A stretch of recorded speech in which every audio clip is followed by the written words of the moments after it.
Alright, should be live. Gonna be building more Yarok today. I've got time, but I'm already feeling a little bit drained and my eyes are a little bit sore. My right eye was like super sore this morning. I went to like rub my eyes this morning and it's like, oh, that already kind of hurts. When I first woke up and started doing stuff, so we'll see how long I can last before I start getting delirious and my sentences trail off or make no sense in the context with which they are made. Why would we want to tap out every turn? What am I even talking about anymore? Like that, only unintentional. Hey, so I did a quick count. There are only 22 sets slash collections of commander decks left. And technically, I've got like 3 hours, but I don't think I'm gonna spend anywhere near that much time. But we're starting on the last set that begins with S, so that's Stronghold.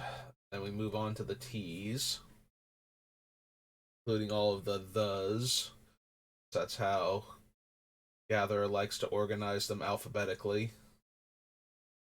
So, don't think we need Awakening for anything. Like, our creatures tapping and untapping don't really do a whole lot if they're not attacking. So, also we probably run Intruder Alarm if that were a thing. Bottomless Pit, Rush with Death. No to all of these. Opponent plays a land, we can play a land. Most of our ramping is not like our ramp spells are all putting lands into play. We're not drawing extra cards to make sure we hit our land drop, so burgeoning is not something we desperately need. Good old Carniçade. Imagine trading this for a Mox Ruby. I mean, obviously there were other cards involved, but still, like that will never not be a thing to me. 6 mana, 5/4 trample, regenerate for 2 mana. Part of a trade for a Mox Ruby because it's a rare from Stronghold.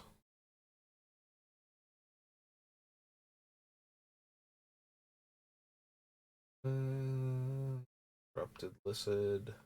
I mean, yeah, there were a bunch of psionic blasts involved, and that was back before they got reprinted in Time Spiral, and they were worth a fair amount of money. Also, back before Mox Ruby was worth more than like $200. You know, like your average Mox Ruby was like 110 maybe. Like red wasn't even that good in Vintage. Like the Moxes that you wanted were obviously Sapphire, and then Pearl was still really big back then. Like blue white were the strongest colors, like strongest color combination because you had swords and balance and moat and wrath and all of your good control cards. This was before Urza Saga made everything combo, and even back then you could still run like good control decks. Nowadays Vintage is so efficient and so combo heavy that it's much harder. Like you can usually run counter spells to control to stop their combo win, but you usually have to have a very fast win yourself. You can't just control the entire game and sit there for 100 turns if you're not taking infinite turns. It's usually better to just make sure their combo doesn't go off and yours does, and you win.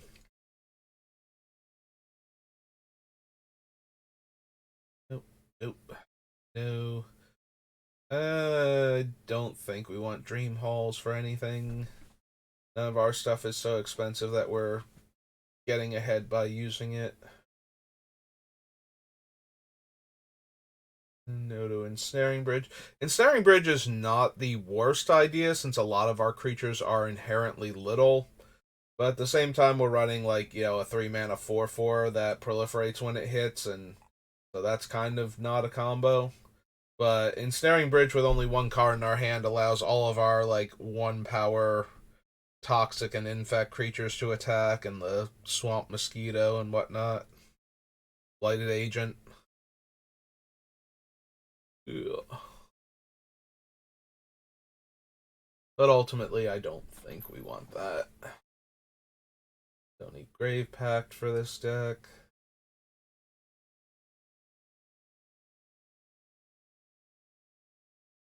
Druid. Hesitation, no. It plays a land. That player may draw a card. No. There's Intruder Alarm. Also, no. Lowland Basilisk. Mask of the Mimic. Egram. Diamond.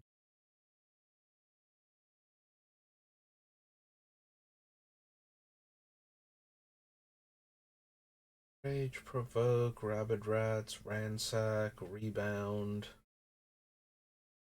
Tap all creatures you control. Oh, yeah, I don't want to exchange control of our creatures. Our creatures are not good for us. Like, for our creatures are not good for other people controlling them. Like, that's not good for us. And controlling their creatures when their creatures don't have infect, yeah. That time I just kind of misspoke. I knew what I was getting at, but did not phrase it properly, and it wound up coming out as our creatures are just not good for us. And that is not correct, but that was more I knew where the sentence started and I knew where I was trying to get to, and I chose the wrong words, and as a result, yeah, that's not the trailing off and having weird sentence structure thing. That is the um I'm trying to phrase this properly and I failed spectacularly instead. I can do that one wide awake if I need to. So, but yeah, us taking their creatures doesn't really do anything for us because theirs won't have infect, and giving our creatures to them temporarily also not helping.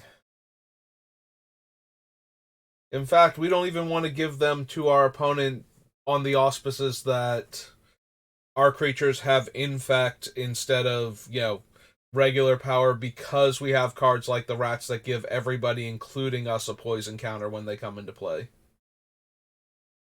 And we don't want to accidentally get ourselves toxic to death by the opponent's stuff. Scrolling a bit too fast. I don't think we want any of these, but I am scrolling too fast for them. Nope. No. No. No. Nope. Nope. Nope. No, no. Definitely not. None of our guys. Most of our guys are not legendary, so. And only like Skier Theorix is legendary and has infect, so.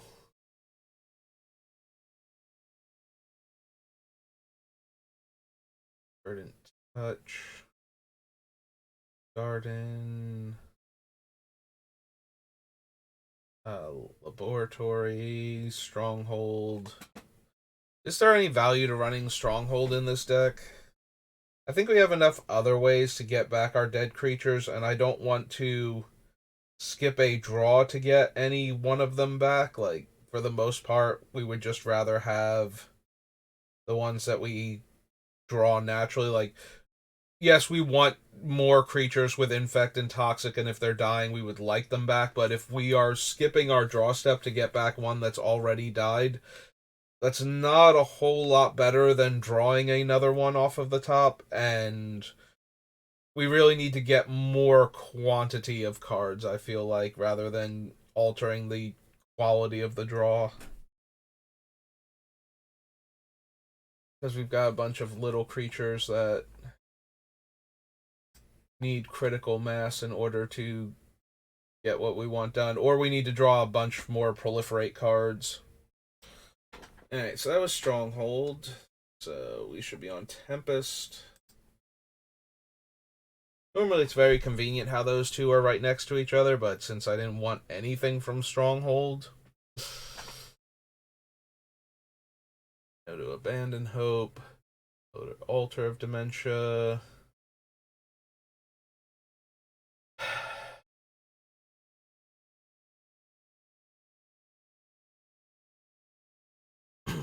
So the biggest thing about Alorin would be with like the Watcher, where creature comes in play, we can pay mana to proliferate. Letting us keep playing and bouncing for free. The Cavern Harpy, for example, would be an excellent way to just, you know, machine gun the proliferate. Like every 2 mana we can spend proliferates. A lot of our other creatures are also like low casting cost, so we can flash them out without spending mana and then have them in play. Because I mean, we are um in blue. If I really desperately needed to run ways to flash our creatures in, we would have access to Leyline. Um, eh, yeah, we probably don't need a Lauren. Like, it would not be terrible in our deck, but I don't think it's going to be great either. So,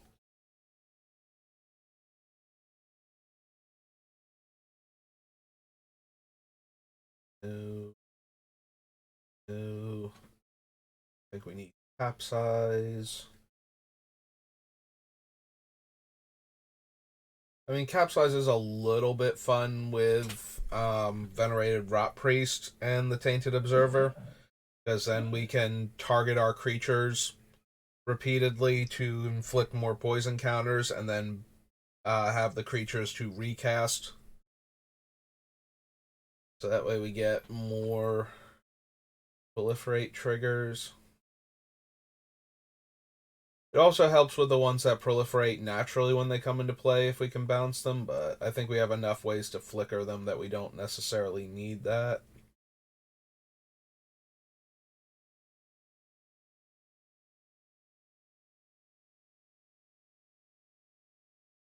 I think we need cold storage either. It's okay as a way to protect our creatures from like wraths and whatnot, or to spend like, 6 or 9 mana and then re-trigger all the comes into play abilities on like 2 to 3 of our creatures. But I feel like that's another one we're just not going to have room for by the time we're ready to start.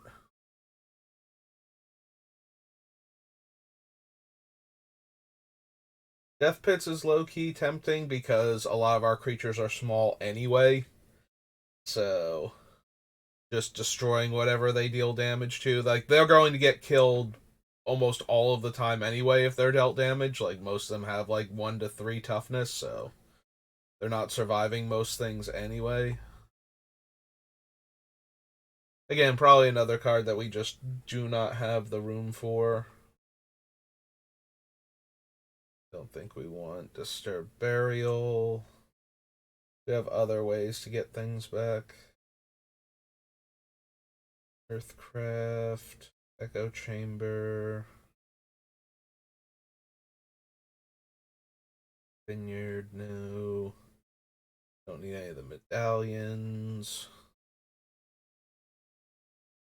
Shapeshifter.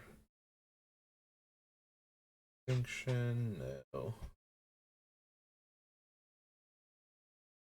They are a little bit vulnerable to cards like Extinction, what with all of our creatures randomly being Phyrexian with no real way to capitalize on that. Like, all of our creatures are technically Phyrexian, but the only cards we have that super care about that are all cards that let us choose a creature type and get rewarded for playing creatures of that type. Like, there's no actual Phyrexian Lord or something, which would have been super helpful if there was like a rare or mythic Phyrexian from the set that just gave your Phyrexians Toxic 1.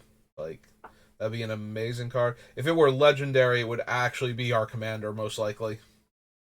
Because then it would kind of pull everything together, and instead of focusing on Yarok for the, hey, all these things proliferate when they come into play, we could focus on,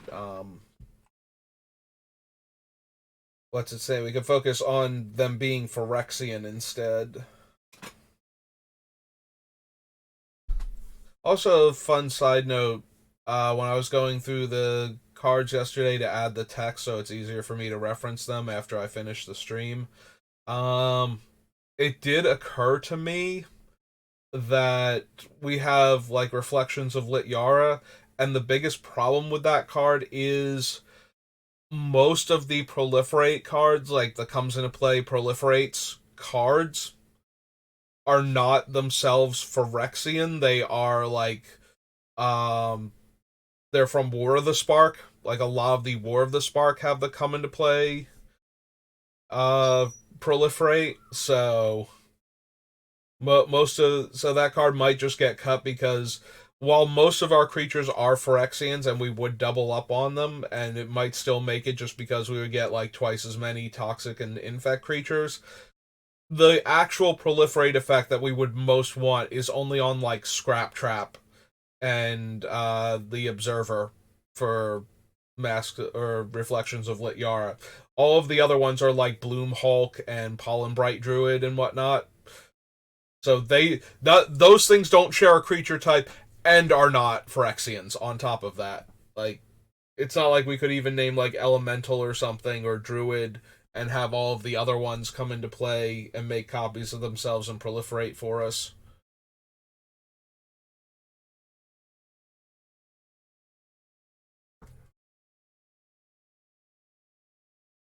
Which is really what the ideal would be because we would want to go, like, okay, we've got Yarok and maybe Panharmonicon in play, so or Tekethal or something, and so we just cast the one and we get like a copy of it, and then we get to proliferate like 4 times and win the game that way. But instead of that, we're kind of stuck with the non-functional version of that, where we just have to copy. Actually, I scrolled through those last like 5 cards pretty quick.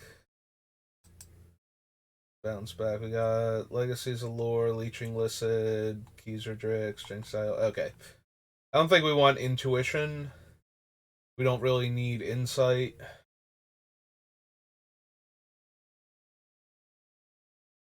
Interdict is okay, but not really needed. Okay, so we bounce over here again. Don't need Legerdemain. Gerdemain, rather. Living Death, no. Lobotomy, no. Lotus Petal, not really. Meditate, no. Go to Guile. Running Slivers. Running Revolt. Alright, do we want the OG Overrun? Legitimately, maybe. Like, making all of our infect creatures larger, giving all of our toxic creatures a power boost and trample makes it that much easier to get a bunch of poison counters onto somebody or multiple players in some cases very quickly.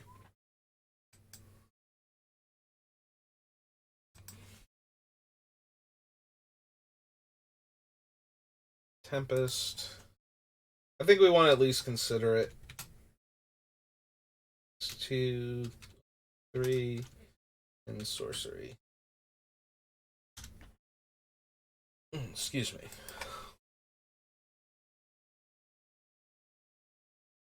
Choose Flying, First Strike, Trample, or Shadow until end of turn. Target creature with the chosen ability loses it, and another target creature gains it. Time Barrens, Pit Imp, Power Sink. Look at the top card of your library. If you do, you may put that card on the bottom of that player's library. Oh, top card of any player's library. May put it on the bottom. Propaganda. Animate. Cycle. Artifacts and lands enter the battlefield tapped, and that's true for everybody. No. Sapphire Medallion, no. I don't think we need a scroll rack for this deck. Like, we could run it. We're going to be using a lot of fetch lands because of the Evolution Sage. We do have a lot of ways to shuffle the deck after we put cards we don't want back. Get fresh draws on subsequent turns. So it wouldn't be the worst thing. Tap target creature doesn't untap.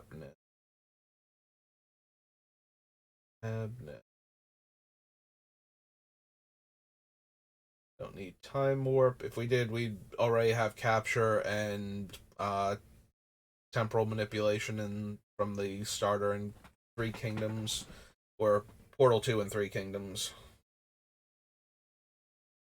Torture Chamber, Trade Wind Rider, Verdant Force, Wasteland.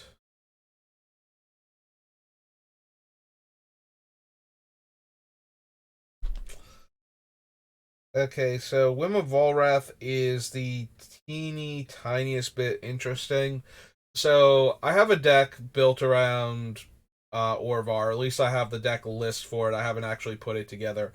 Orvar's whole deal is that when you target something, you get a copy of it. We do have Orvar and Vesuvian Duplimancy currently on the list, and the Venerated Rot Priest. Whim of Volrath is like the cheapest buyback spell that targets a single permanent that you can have that does like nothing harmful to the permanent. In fact, I think it's the cheapest buyback card that targets a permanent, period.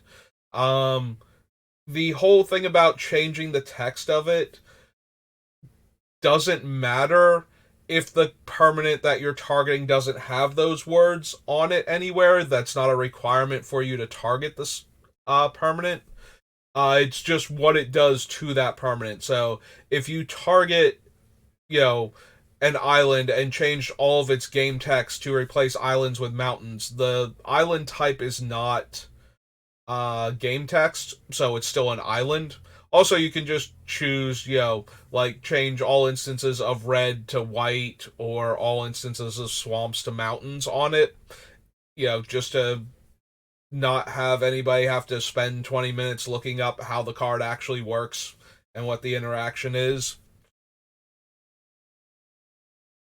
Um, but anyway, you don't need to have any color words or any land types in the game text of the card that you're targeting. If those two things are present, if one of those two things is present and you choose it, you can swap it around. If there happens to be a card that's protection from red and you want to change it to protection from white or something, or want to change like your cards to protection from the opponent's colors, you can do that with this, but it's not necessary. So when you're trying to target your own stuff in order to get triggers like the Rot Priest and like heroic triggers, anything like that, Whim of Volrath is one of the cheapest repeatable ways to do that. Gets really fun in Orvar when you have the things from this set. I keep wanting to call them talismans. They're not talismans. They're medallions. Like you have Sapphire Medallion out. Buyback is a cost, so the colorless part of the buyback can be reduced by the Sapphire Medallion. So if you target it once with buyback, it costs 3. Then you target it again, it costs 2. And from that point forward, you can spend a blue to cast Whim of Volrath and buy it back. And at that point, you start targeting your islands. So that way you make infinite islands real quick. They are all tapped because you have to spend a blue mana each time. But yeah, Orvar is very capable with the ideal draw of generating infinite mana on turn 1. Like, that deck is so impossibly dumb.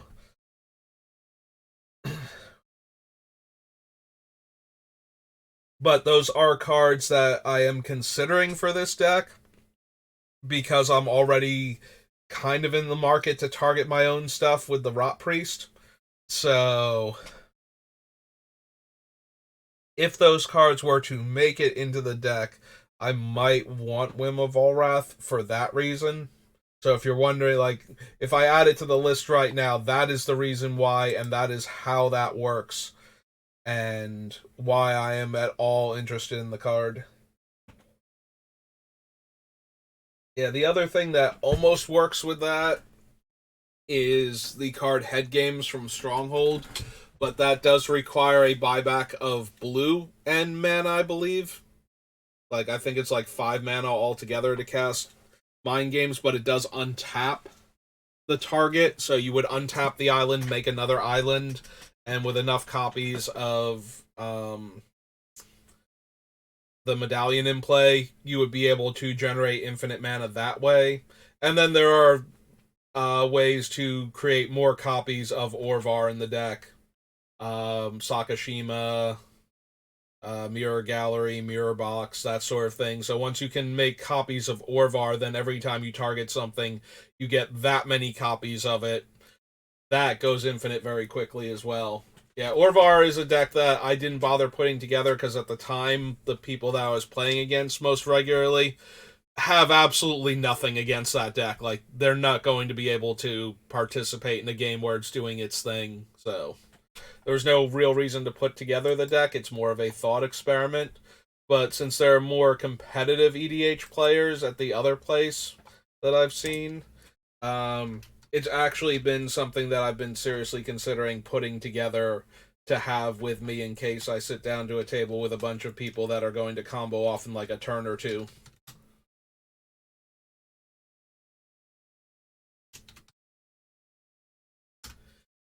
Because I don't mind playing against really well tuned and insanely powerful commander decks. I just want to be one of the people playing one of those if we're going to do that. Like, I don't care what your power level is, as long as I have decks that match it, we can play a couple games of commander. But I also don't want to play that deck against people that just have, like, I bought a precon and then I added like 20 cards that I really like. It's like, yeah, for you, maybe I tone it down a bit and play one of my friendlier decks. Something where if we're got like 4 people at a table, I won't kill you instantly as a side effect of you existing in the same game as me, type of thing. And I can focus on the players that are actually a threat, and maybe you can put together a board presence that can win the game against me once I'm depleted from fighting the other scarier players. And you can get the win.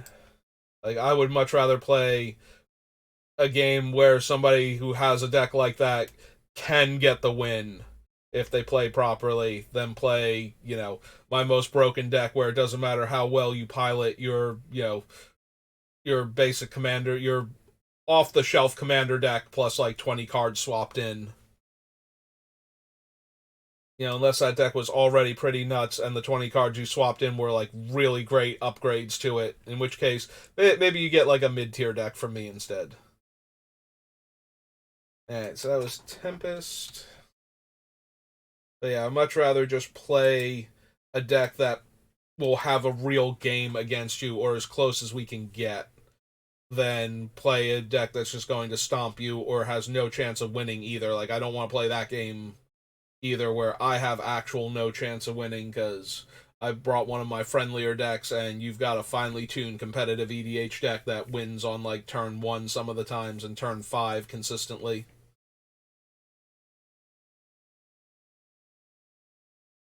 Because those games are also no fun just now for me, because I'm losing instead of not being fun for me because I'm winning all the time and it doesn't really take any effort on my part. Neither one is a fun game of Magic for me. I would rather play where you can also have the chance to win. Because it's a casual game and we're here to have fun. In tournament environments, I want the deck that just rolls over everybody and doesn't give them any chance whatsoever of winning. But when I'm just sitting down to play Magic to have fun with the game, and that is especially what I'm doing with Commander, I would much rather play. I would much rather play the mid-tier decks, where the games go like 10 turns and everybody plays a bunch of bomby spells and then somebody wins. Like that's my ideal game of Commander. But I don't mind, playing against some competitive players, with their really finely tuned Commander decks if I have a deck on me that's good enough to play those games. So, so yeah, now that I've been going, the one place I've been going to has a lot more players like that, a lot higher mix of skill levels, whereas the other place that I used to play at back before they stopped hosting events during like Kamigawa Neon Dynasty era, um, everybody's deck was about the same power level. So I almost never played like any of my really strong decks. I usually played like my mid tier ones, which are still a lot of fun. Like I think Mogus is the closest one. Like he's built like a mid tier deck, but he punches above his weight class a lot of the time because he's just giving people cards and then taking them away and giving them fresh cards again and punishing them for everything. Mogus is a good example of a deck that plays better the better the opponents are up to a certain point. Once you get like super competitive, Mogus stops having enough to do to you to punish you for your various combos, so he winds up losing those games. But if your deck is really strong, you usually tend to get hurt a lot more by Mogus for all of your good card draw and card quality and whatnot because he just keeps punishing you for looking through your deck for more stuff and then punishes you more because I try and help you with that when you don't want me to. Mogus is basically Nekusar the Mind Razor without blue. That was like how I built him. Because Nekusar was a bit too intense and I wanted to have more fun with the deck, and Mogus plays a lot more fun than Nekusar does. But it's the same basic concept. It's got like, Wheel of Fortune and Wheel of Fortune effects and Underworld Dreams effects and Megrim effects, and it just wants you to keep drawing and discarding the entire time, so that way you die faster. But anyway, I need some more water soon. I drank all mine already, and I'm talking too much. I might pause it after this set.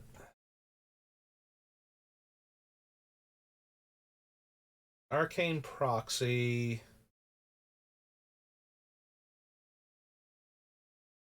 Copy that card. You may cast a copy without paying its mana cost. We do have a lot of cheap cards where a 2 power creature would let us cast things. It doesn't have flash, so we can't use it with our good counter spells. So we're only getting to replay things like Anoint with Affliction, Prologue to Phyresis, you know, like the good um, poison enabled removal spells and the very cheap proliferate cards. So we could do like we can't even do steady progress. We can do like contentious plan. I think is the one from War of the Spark. Yeah, probably not. I probably just run Snapcaster Mage over that. I don't think we're running Snapcaster either. That Power Stone is doing much for us.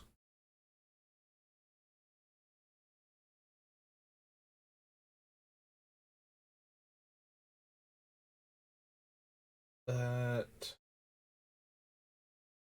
Convention, Audacity. Alright, we're gonna get all of the white and red artifact creatures and prototypes.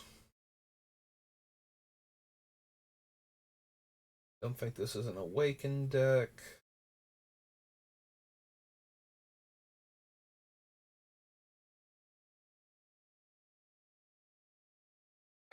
We don't have enough artifact creatures with the various mechanics on them. So the battery bearer, despite us going wide a lot of the time, is not going to make a ton of mana we can use.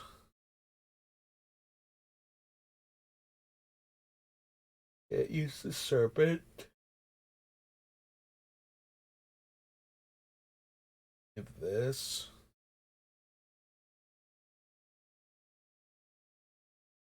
That.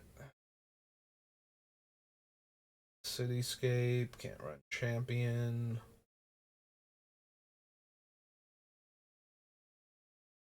Courier. Feature cards in my graveyard. No, I don't think so.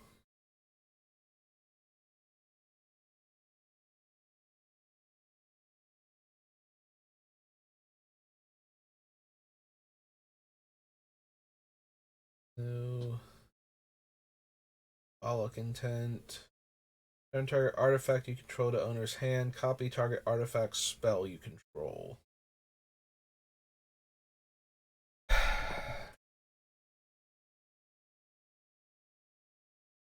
So it's not really super helpful to copy the contagion clasp or contagion engine because they are so much to activate. Like the only way we can copy those with Drafna and have it be useful is if we have managed to proliferate the counters onto Everflowing Chalice and Astral Cornucopia to the point where they are generating, like 30 or 40 mana. So I don't think we want Drafna also. Like, I feel like if we're at that point, we should be winning the game because we're proliferating that much. We don't need to bounce them and copy them and replay them in order to get the last couple points proliferated. And if we've gotten to the point where we have that much mana, we should have already won the game. Like, it's not just that it's letting us win the game when we haven't already. It's that how did we get to this point? How did the opponents have no poison counters on them, but we've managed to generate this many charge counters on these artifacts? Like, unless an opponent casts leeches, I don't see how we got to that point. So I don't think Drafna's actually where we want to be at.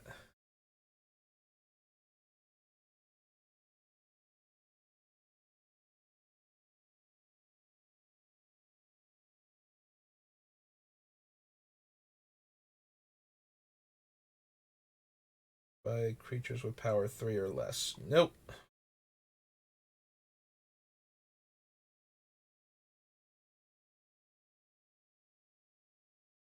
Six, draw a card and put a counter on her specifically. No. Whenever a creature deals combat damage to one of your opponents, its controller may pay 1 life. If they do, draw a card and then discard X cards. Yeah. Sorry, Gix. I love you to death, and I am super thrilled that you got a really, really strong card. But this is not the deck for you at all. We don't want our opponent's stuff. Lifelink, destroy each creature with power 2 or less. Two creatures from the graveyard to the hand. Each opponent sacrifices a creature with the highest power. Yeah, the destroy all creatures with power 2 or less wrecks our board, so that one's almost completely useless. And the other three modes are not anywhere near good enough, I don't think. A big old death touch creature. Anointer. Only cast creature spells or activate abilities of creature or creature cards. Every cast a creature spell with power 5 or greater, she gets a 1/1 counter. And it untaps her. Nope, don't think so.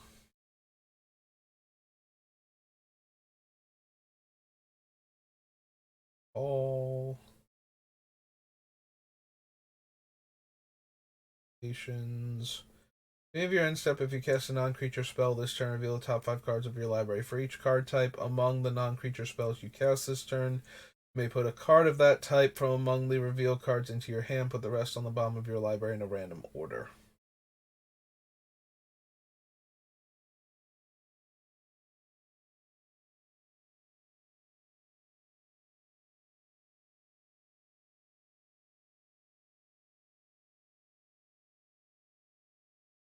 Station.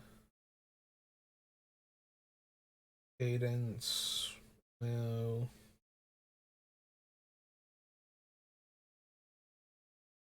Nope. Liberator.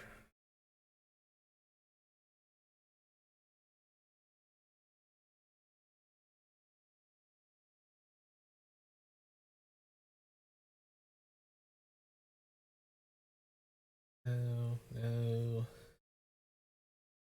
Fun card, but no. Misery Shadow. Definitely a silly thing if we could get it to have Infect. That is the most mana efficient shade ever, and it's got a great body, and it starts off with a ridiculous static ability too. Like, that thing is just so many different things that are good all at the same time.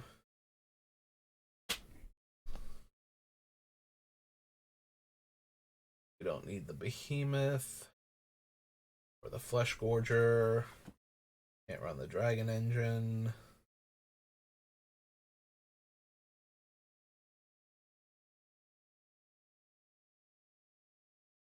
Need that thing. Or Rust Goliath. No, no.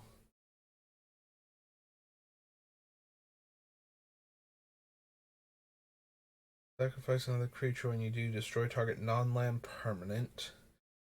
It dies. You gain 1 life for each creature card in your graveyard and then exile it.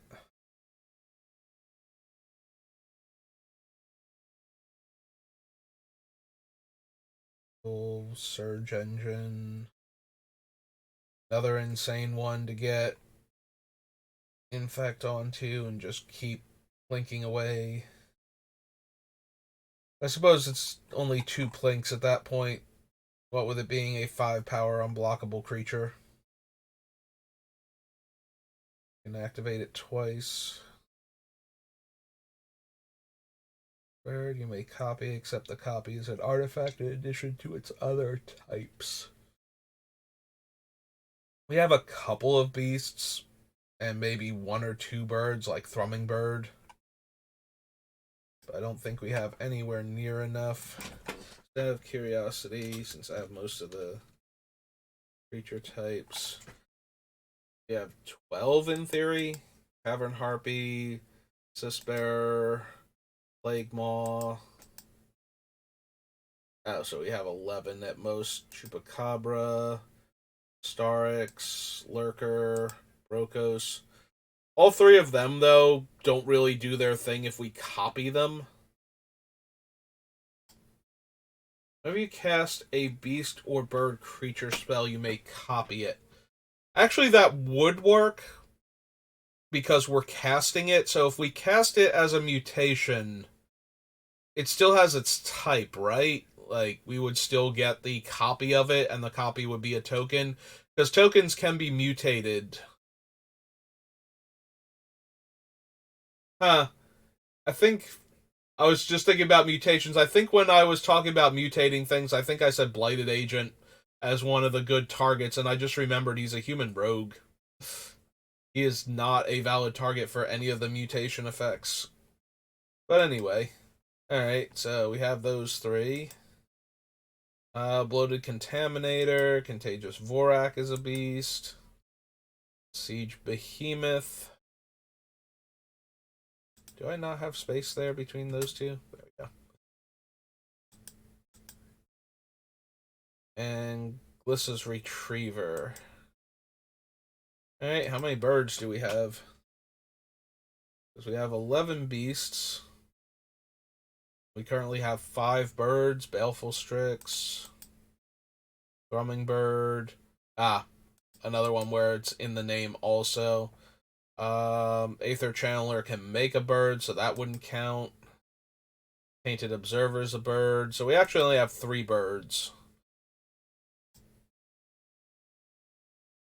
3 birds and 12 beasts, 11 beasts. I forget how many we had versus how many we actually have because of the one thing having beast in its name.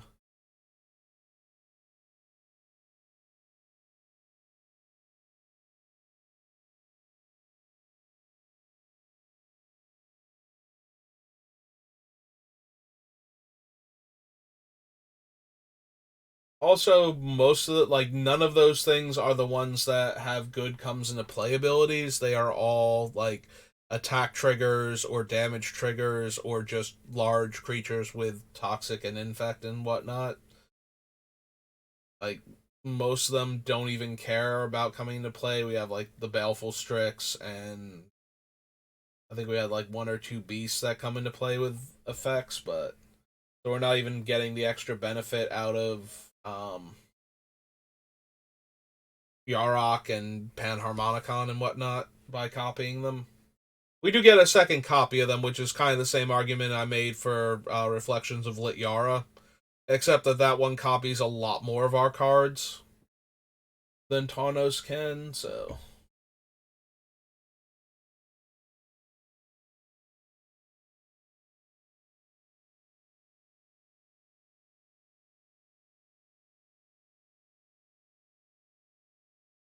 uh, Titania, exile target player's graveyard, gain one life for each card. Two lands, put them onto the battlefield tapped and shuffle. Two bear tokens and two 1/1 counters on each creature I control.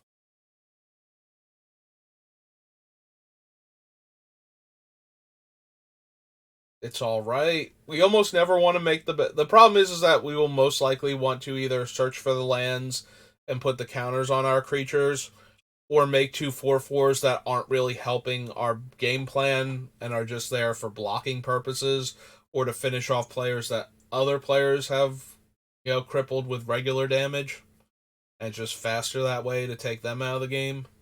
And then we put like two counters on all of our infect creatures and make our toxic guys bigger.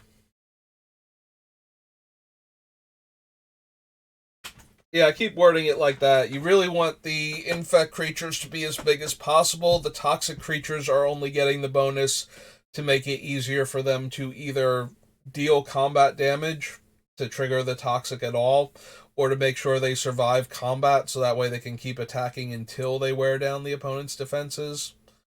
And we can move in with like actual poison damage after that.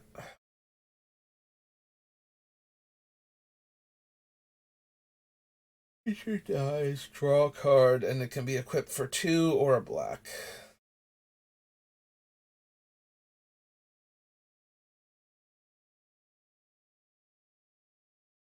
It's probably still not good enough. It's really decent with the two things we have that make infect insects, because then those things are three power infect creatures, and both the Swarm Lord and the Trigon can theoretically keep making them constantly, so it's that much more likely that we will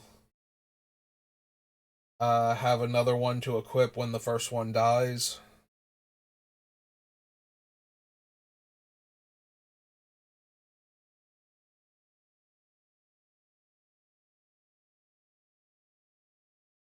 Hmm. Yeah. Yeah, probably still don't have room for it though. It's only really good with the insects too. Like we can do other stuff with it, but for the most part, the insects are where we want to put the crown. So that way, it's a larger power infect creature, so it warrants being blocked, and then we get to draw our card and make the opponent's creature smaller or dead, depending.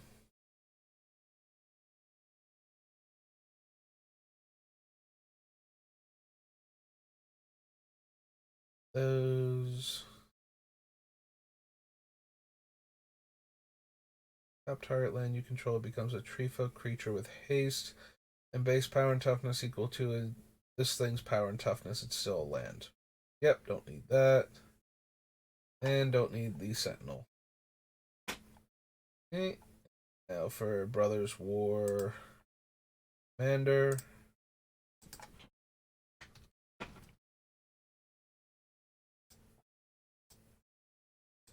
There's a Brothers War Alchemy, right? Like, or is the other one Because we got the Brothers War retro artifacts after this, and then there's another the Brothers War, and I can't remember if this Brothers War if it had alchemy cards at all, and that's what that is, or if that's another thing entirely.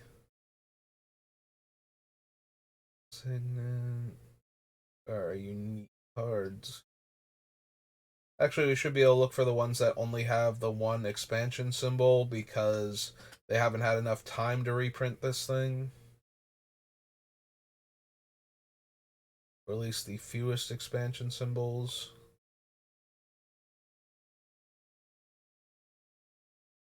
Gets plus X plus O, where X is the highest mana value among artifacts you control. Whenever Glint Raker deals combat damage to a player, reveal that many cards from the top of your library. Put an artifact card into your hand and the rest into your graveyard. Nope.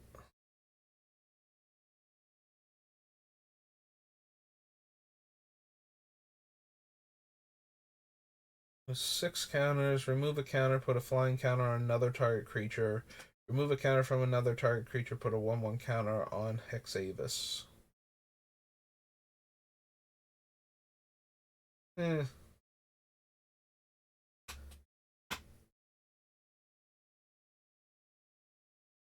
His music box. As a copy of any creature on the battlefield except it's an artifact and has tap add blue.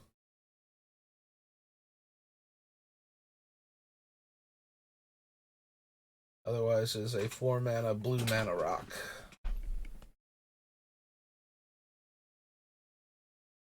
Creature chosen this way created. Oh, it has overload. Okay.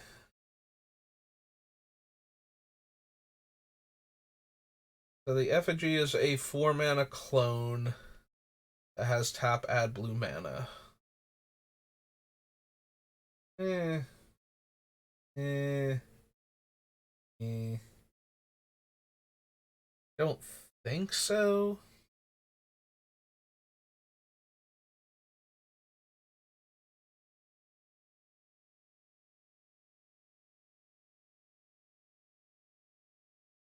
Works.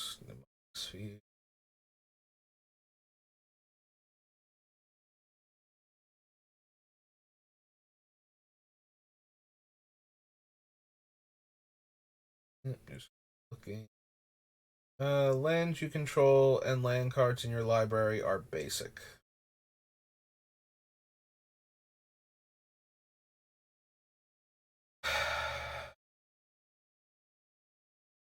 Most of our things search up basic land types to avoid needing a card like this. Um, what non-basic lands are we really super interested in running? Like utility lands. I don't think there are actually that many. Like, I don't think we're running Mirix or even the Seed Core or any of those, despite some of our creatures being 1/1s and most of our creatures being Phyrexian. I don't even think the Seed Core's in there, so I don't know which non-basic lands we would be tutoring for that Ruthpath Purifier is enabling.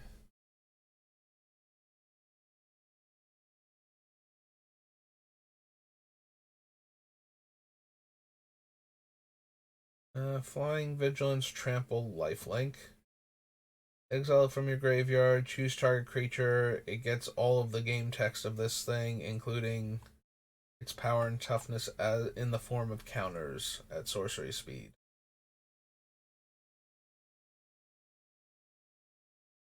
Schematic.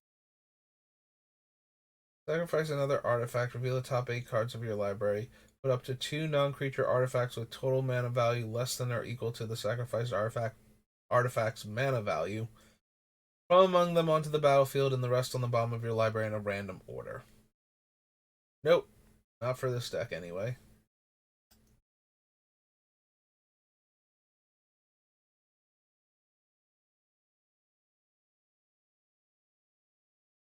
Gets plus X, where X is the number of forests you control.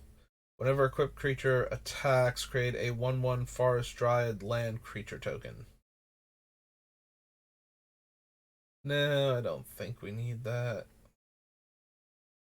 Little bit tempting, but no. Create a token that's a copy of up to one target artifact token you control and mill two. Oh, and then he has like three different color mana activation, so that doesn't work. Sorry, Tanos. I forgot that version of you is Esper. It's white to activate. That won't work. You may play Forest from your graveyard. Whenever a Forest enters the battlefield under your control, make a 5/3. Whenever an elemental you control dies, you may mill 3 cards.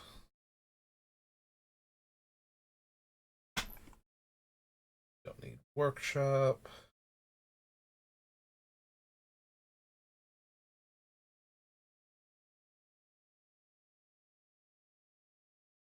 Uh, 6/5 human artificer with fear. Each artifact creature card in your graveyard has encore. Its encore cost is its mana cost. Yeah, I don't think that's good enough either. Permanents you control have Ward 2. Beginning of your end step, mill 2 cards and exile a non-land card at random from your graveyard. Copy it. You may cast the copy without paying its mana cost. No. P2 Flash enters the battlefield. Choose target player. You create a tap Power Stone token for each non-land card in that player's graveyard that was put there from the battlefield this turn. But we don't have enough stuff to do with it. Okay, so back we go. So yeah, unless the last one is like the Transformers cards. Oh, it is the Transformers cards. Alright, well, let's check that then. See if there's anything that'd be super helpful. Alright, so unfortunately we need to check both sides. Fortunately, most of them, if not all of them, start with their name and just have a different title. So they're usually right next to each other. So black and 5 for a 6/5. Your end step, target opponent loses life equal to the life that player lost this turn. If no life is lost this way, transform him. Beginning of combat on your turn, choose flying or indestructible at random. Gains that ability until end of turn. When it deals combat damage to a player, flip him back.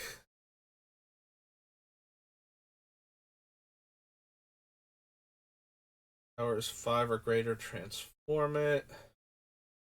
Deals combat damage to a player, transform. If you do, there's an additional beginning phase after this phase.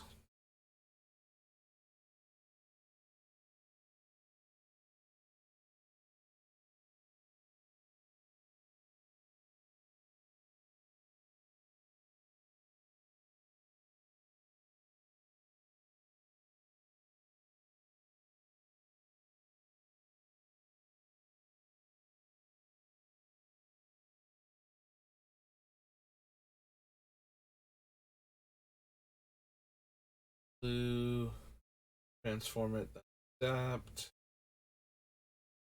One or more 1/1 counters. Adds that much colorless mana. Can't be spent to cast non-artifact spells. Whenever you draw a card, if you are the monarch, target opponent loses 2 life. Whenever one or more creatures deal combat damage to you, transform him. Deals combat damage to a player. If there is no monarch, that player becomes the monarch. Whenever you become the monarch, you transform him back.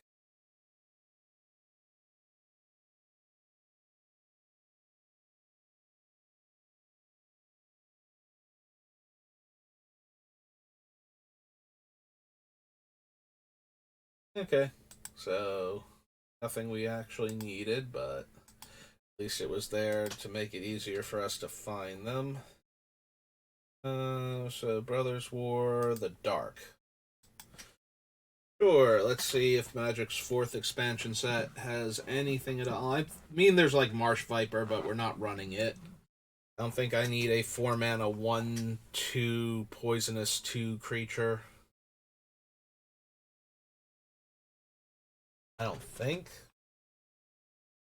I don't need Amnesia. Don't really need ashes to ashes.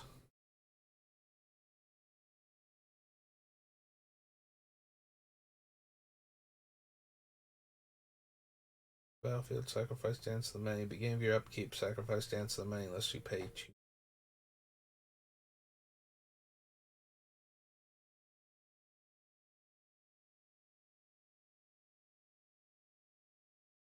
Also, Deep Shadow, Belwar Stone, no.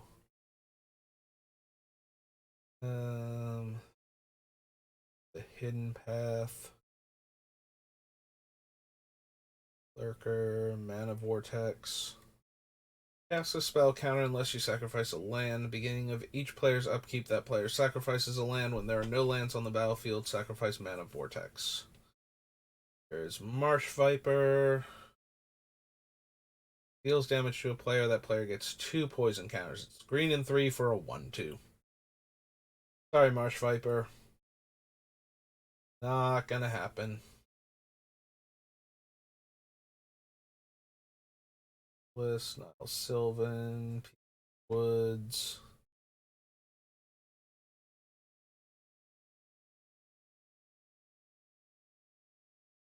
Islands. Nope. No, not even close.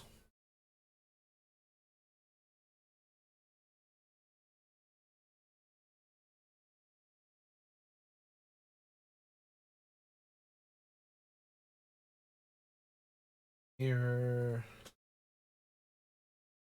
Scarecrow.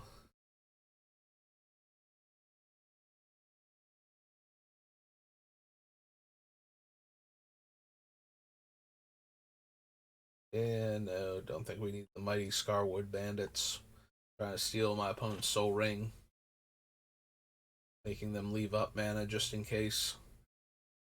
But they don't get their mana rocks stolen. Which kind of defeats the purpose of mana rocks, but also makes me spend a bunch of mana.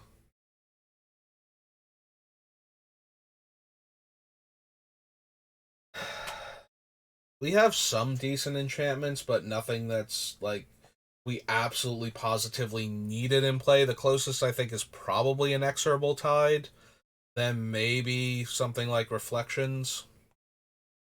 So Skull of Orm.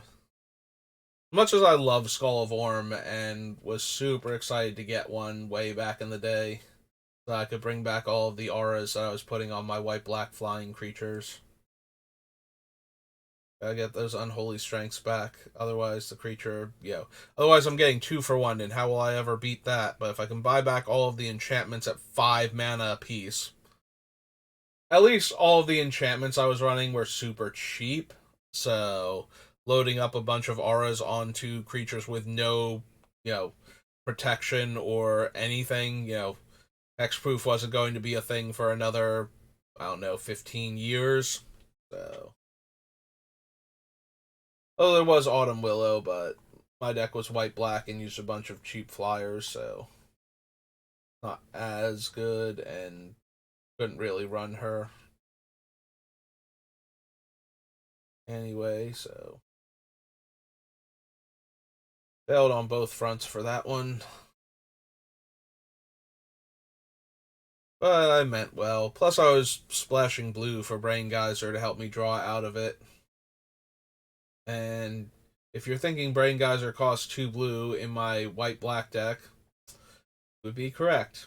It's alright though, I traded that Berserk for a dual land of each type for white, black, and blue, so I had a Tundra and a Underground Sea, and I think like 2 Swelvite Temples or something, whatever they're called, the blue land from um, Fallen Empires that sacks for 2 blue if you want it to.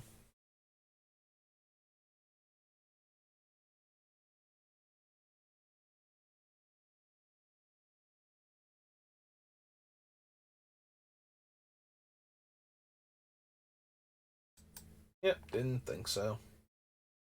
Alright, I'm gonna take a second. I'll be right back. I need to get some more water. So just give me a moment.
Alright, and I'm back.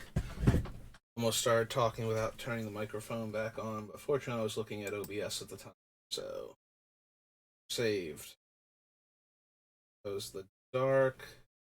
Now on Theros. OG Theros. That's true. We'll have, like, what's its name? Uro soon. From the next set. Little 1/1 flyers. That's not super helping.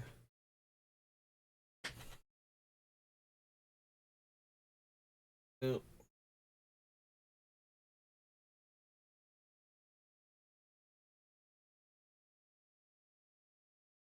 Will become warriors. No.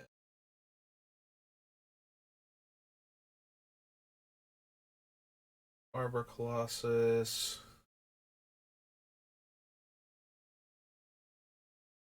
Artisan.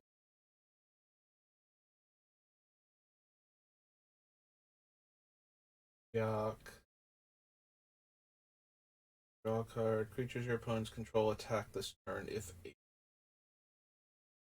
Yeah, most of our guys are too small. Like, we can't use Biden of Thassa offensively like that to force them to attack because they're not making bad attacks at us a lot of the time.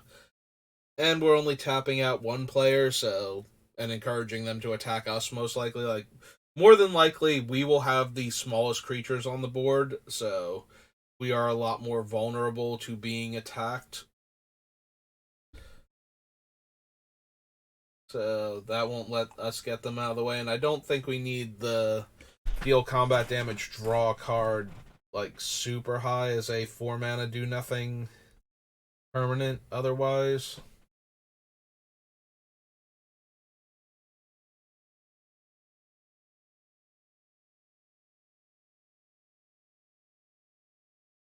One counter target creature, 2 damage to a flyer, gain 3 life, or put 4 cards from the graveyard on the bottom of my library in any order.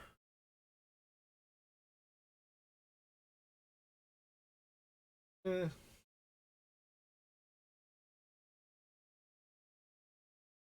Go and intimidate. Book gets counters. It's white in the activation, red in the activation. Turns a bunch of our opponent's creatures into 2/2 boars.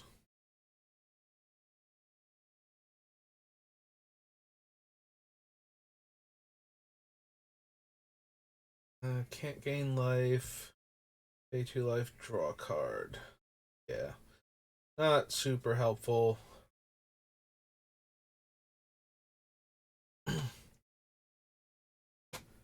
We're probably in the market for Hero's Downfall. Though I don't think we put Assassin's Ink on the in the set before, or in the deck list before.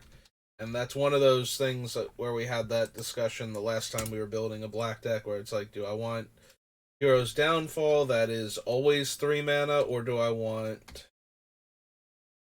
Assassin's Ink that is sometimes that is usually 3 mana and sometimes 2 mana. Because we do have a bunch of like the toxic and infect artifact creatures, and we have, a couple of equipment to give the effects and some of the swords, and then we have like the reflections and a couple other enchantments that also um work well with our deck. I'm trying to think of all the different ones. Like, I just went through the list the other day. What are our other enchant?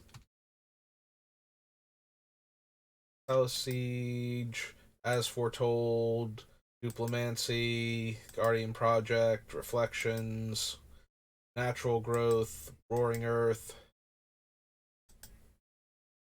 the Cunning Evasion, Force of Vigor is what it targets, Kindred Discovery, Family's Favor, Extravagant Replication, Oubliette, On the Sanctuary, Pernicious Deed, Arena, Cover of Darkness, Oversold Cemetery, Inexorable Tide. That was one of the ones I was trying to think of. Corrupted Conscience. And we're back on Palace Siege. So yeah, we have a fair number of enchantments, but not ton. And hit J instead of H. There we go. Back to Theros. And then the other one. There we go. Flash, Flying, Trample, draw a card, gain a life. Velocity 3, destroy all non-Gorgons.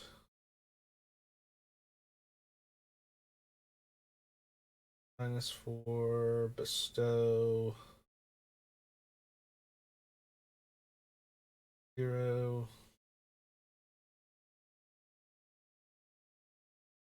Countered pro blue, haste. Order.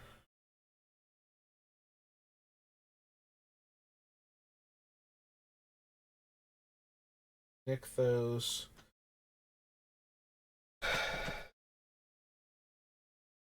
Other creatures you control have trample, and 4 mana gives +2/+2. Probably not. Yeah, I think I like Ronus better if we're going to bother with a god that's giving out like power boosts and trample. Poor Prophet. Dies Scry 1, gains Death Touch, gains Hexproof.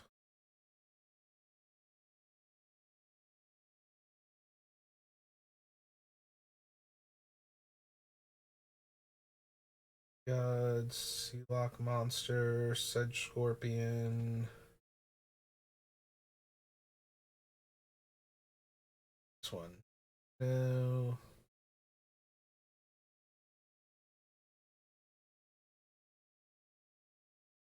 Enchantment, instant, or sorcery, and they get a bird. Think so.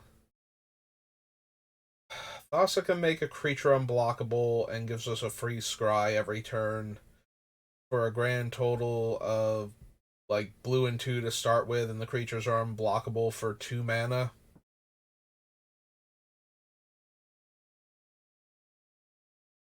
Yeah, I could see Thassa making the list. So Thassa, God of the Sea.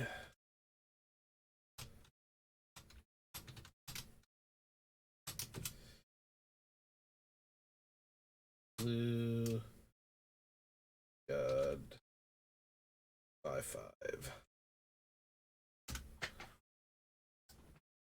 Oh, 2 S's for Thassa. Sorry, Thassa. I did not mean to misspell your name.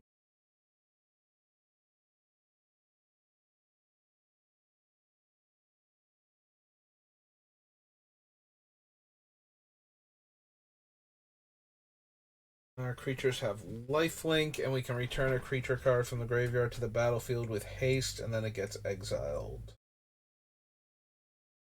I don't think so. And that's the end of regular Theros.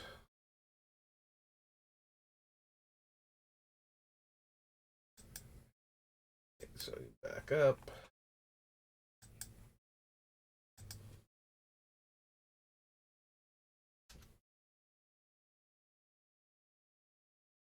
That's what I'm doing. And Theros Beyond Death. We'll probably want to add Uro just to gain life and draw cards and put extra lands into play all at the same time. Mill 2 cards and return a permanent card from your graveyard to your hand. Nope. Make 2 reflections. Extra blocks, exiles 2 cards, return target non-land permanent to owner's hand, then exiles a card from their hand. Cast up to 3 spells from among face-up cards your opponents own from exile without paying their mana costs. I think we need any of those.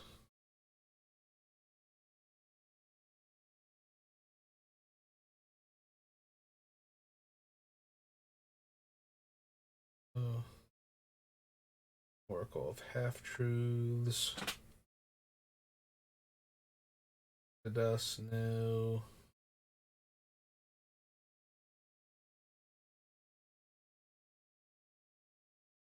Demon, no destiny. When one or more cards are put into your graveyard from your library, Devour Memories gets +1/+1 until end of turn and can't be blocked. I think so. Play an additional land. Lands you control are every basic land type. Eh.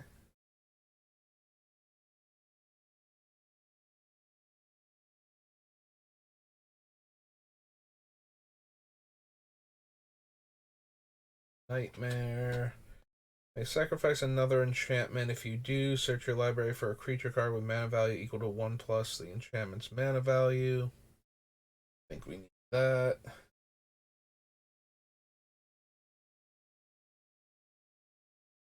New Erebos. Battlefield under your control. Put a 1/1 counter on target creature and it gains flying. No.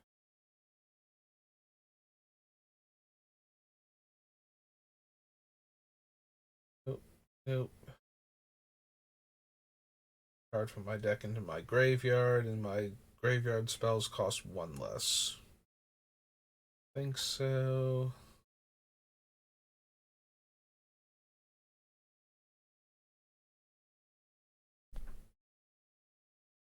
If a creature would deal combat damage to Iron Scale Hydra, prevent that damage and put a 1/1 counter on it.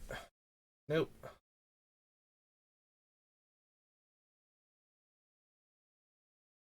Tap all non-land permanents they don't untap. Gain control of target permanent opponent controls and untap it. Nope.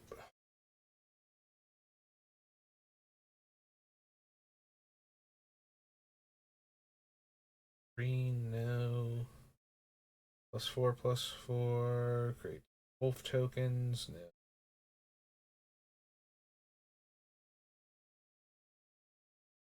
That one. One.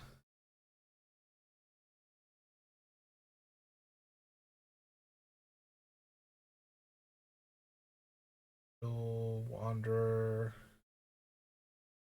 Gain 2 life? No. Shepherd? Probably not. Like, there's a little bit more to be gained from Shepherd than normal because all of our creatures are so small to begin with that having them die into 1/1s with their abilities is sometimes the same creature, basically. Like, a lot of our evasive creatures are 1/1s with Toxic or Infect. So having them come back as 1/1s doesn't really change anything.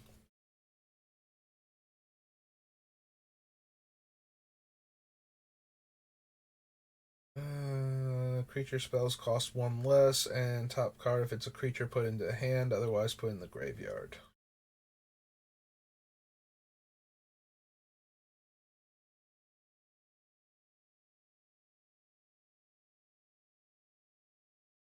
Creature with flying. Care about the ancient at all? Omens.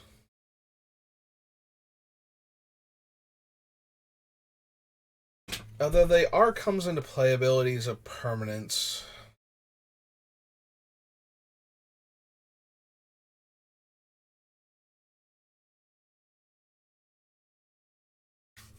Hmm.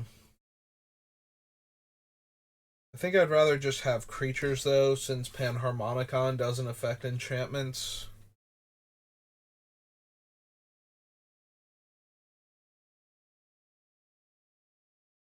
But yeah, mildly, minorly tempting. It also helps that they all have flash, so we could always Omen of the Hunt before we go to our turn in order to get more land out of our deck. That kind of undoes the whole coming into play tap thing, too.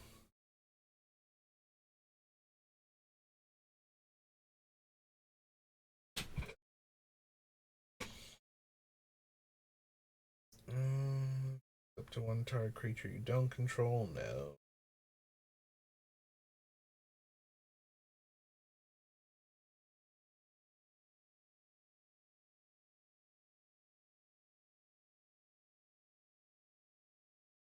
Constellation. Thaumaturge becomes a copy of another target creature, except it has this ability.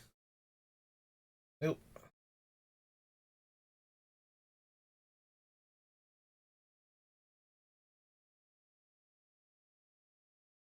Each other creature you control enters the battlefield with an extra 1/1 counter on it. Like, the least little bit tempting, having all of our guys enter with another counter means that they have counters on them to be proliferated now. Makes, infect creatures more infectious, toxic creatures more likely to get in for damage at some point in time or live long enough to get in for damage.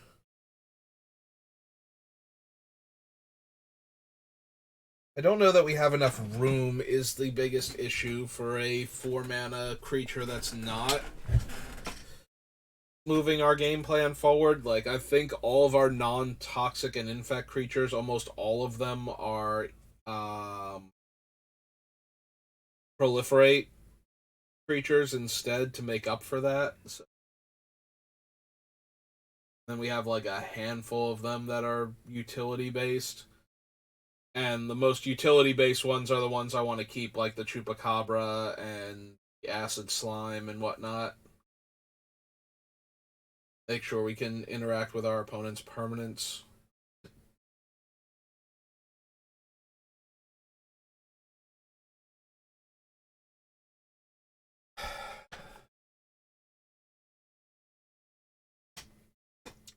So in a lot of ways, Thassa is just a conjurer's closet that has some other utility and occasionally becomes vulnerable to very specific creature-based removal. We can at least add her to the list. See if we want her or other Theros set now. Thassa.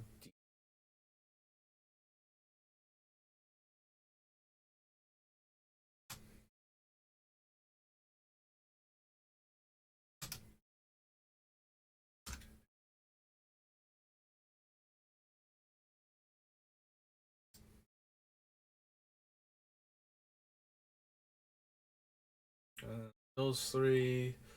Up to 2 target cards from graveyards. For each creature I gain in life, return target creature or land from my graveyard to my.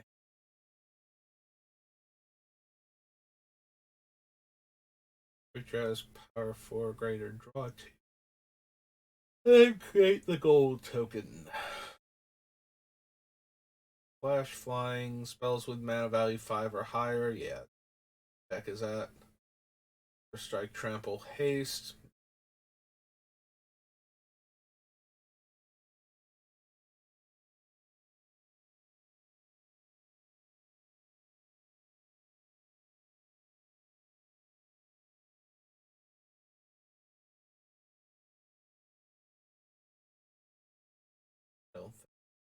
Sentinel, there's Uro. Enters the battlefield, sacrifice unless it escaped. Enters the battlefield or attacks, gain 3 life, draw a card, and may play an additional. They put a land from your hand onto the battlefield immediately. Playing.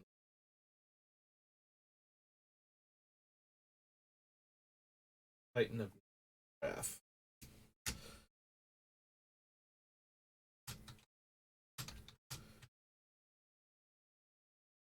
I can also see us winding up having to cut the Uro because we don't have enough room for too many creatures like this, and we'll just want the ones that guarantee us a land or a card. I mean, he always guarantees us a card, so that does give him a slightly better chance of making it.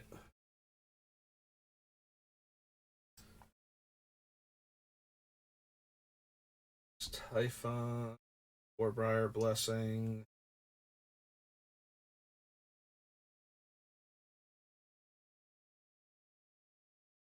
Strider, and Haven. Okay. That was Theros Beyond Death. Set is Throne of Eldraine. Yeah, sorry, Yoko. Raw power, yes, but I don't think you're going to make this deck because you are not on theme for any of the things we are actually trying to do.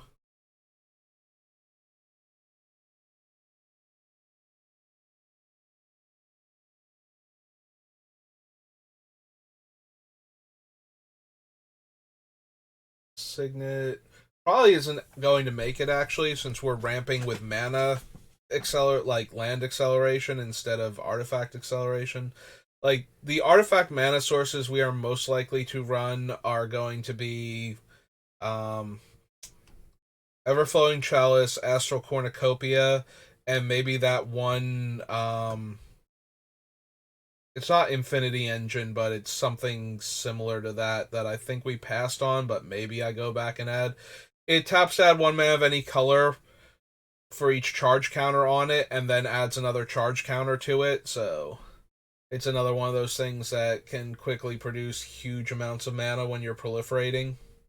So, and then maybe Coalition Relic, because you can charge it and then proliferate all of the charge counters on it, and then the next turn you will have access to huge amounts of mana, which is especially helpful if your plan is to activate things that, proliferate more. So Karn's Bastion and the Contagion artifacts and the extra mana that you need for Watcher.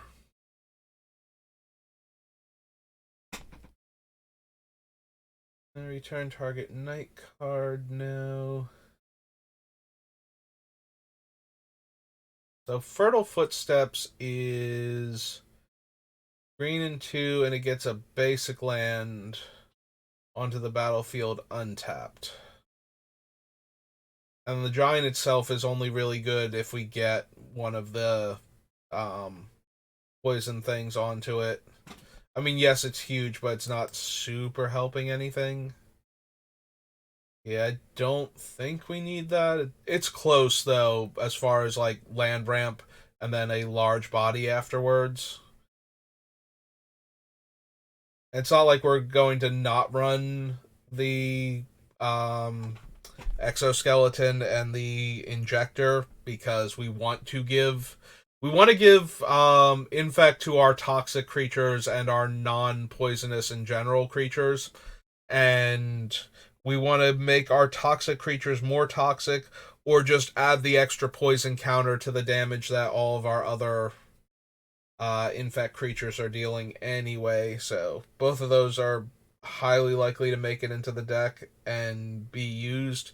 So it's not like we won't have any way to grant the keywords. I just wish the enchantments were better.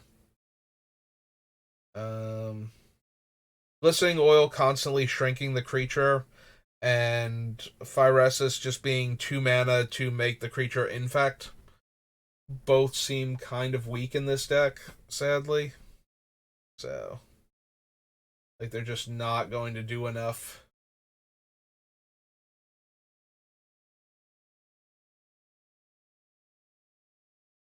The crazy old witch with the rat tokens.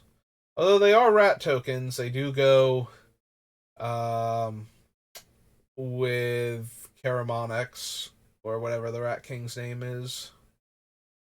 I think I'm getting closer to remembering his actual name each time. I think this deck cares about Drown in the Loch.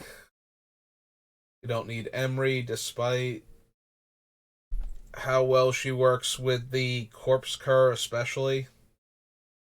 Yeah, just buy back a dead artifact creature with Infect that then gets back another creature with Infect. Possibly two of them. Even more possibly than that, and less likely, paradoxically, is getting three of them back, since it would be triggering Panharmonicon and Yarok.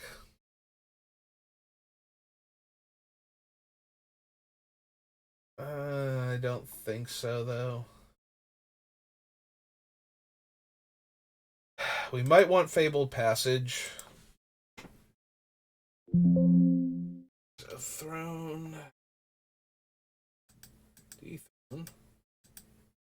Throne of Eldraine.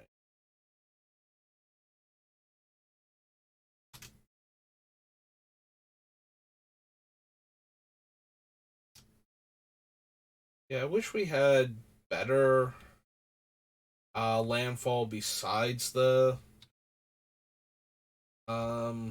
Sage, but because we're putting in all of these things to let us trigger landfall multiple times, like we're making our mana base able to trigger landfall multiple times, and we really only have the Evolution Sage to take advantage of that. So when she inevitably dies, because nobody's gonna let her just sit on the table doing her thing, we're gonna be super sad.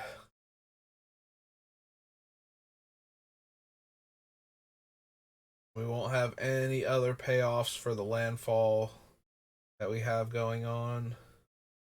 We can just search landfall now, right? They finally keyworded it, so everything has been retroactively given landfall that has it.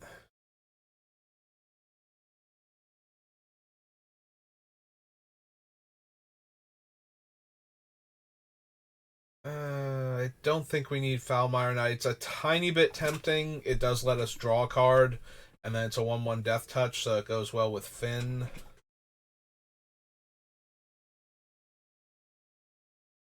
It does put a loyalty count on each Garruk you control. Destroy target creature, draw a card. Creatures you control get +3/+3 and have trample.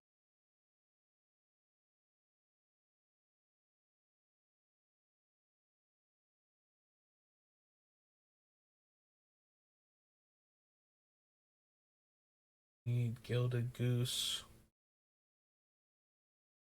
Number of food tokens equal number of opponents you have. Sacrifice another non-land permanent, gets +2/+2. Draws us a card, sacks to filter our mana, or to gain 3. Nope.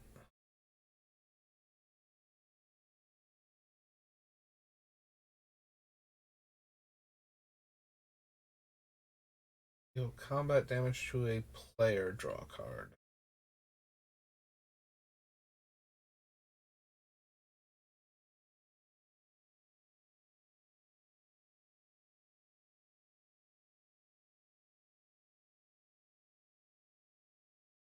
Green, no.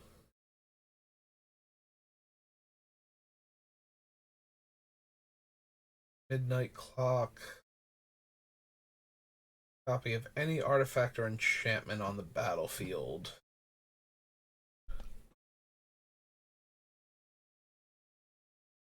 The copies things like Tide, which is the most ideal scenario. Copying Inexorable Tide, or maybe the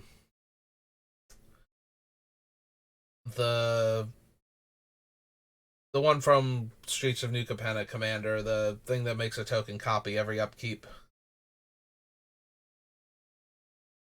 Yeah, I'm blanking on the name now because it's not forgery. It's anyway, you know the card.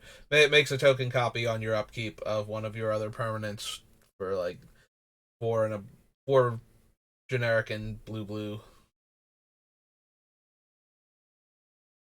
But yeah, I don't think that's quite enough. We have a handful of okay artifacts too that wouldn't mind being copied, but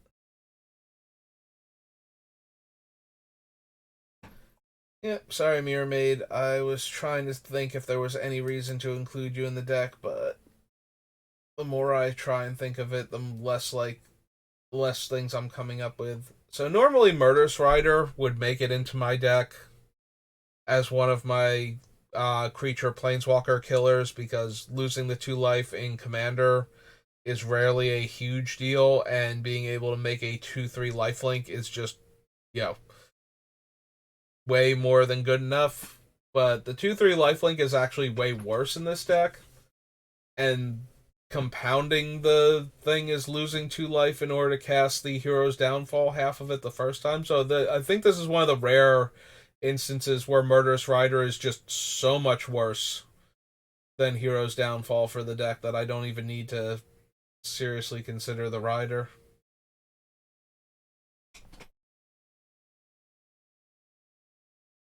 Death Touch deals combat damage to a player, draw a card, and costs 2 less if an opponent controls a green permanent.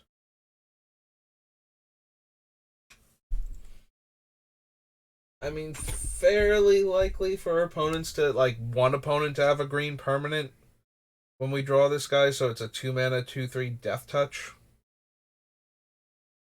that can deal damage when it, or that can deal damage, that can draw a card when it deals damage.